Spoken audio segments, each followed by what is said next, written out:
Installing ink in the HP DeskJet 3700 printer series. Make sure the printer is on a flat, even surface, then push the power button. The printer starts initializing. When the printer stops making noise, open the cartridge access door.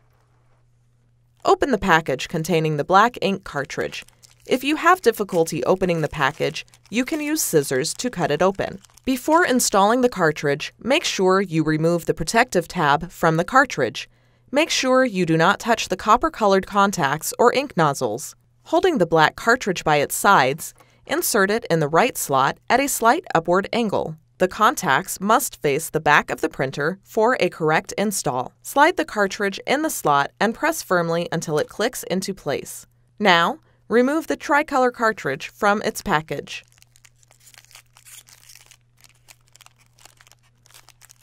Remove the protective tab, making sure not to touch the contacts. Holding the tricolor cartridge by its sides, insert it in the left slot at a slight upward angle. Close the cartridge access door.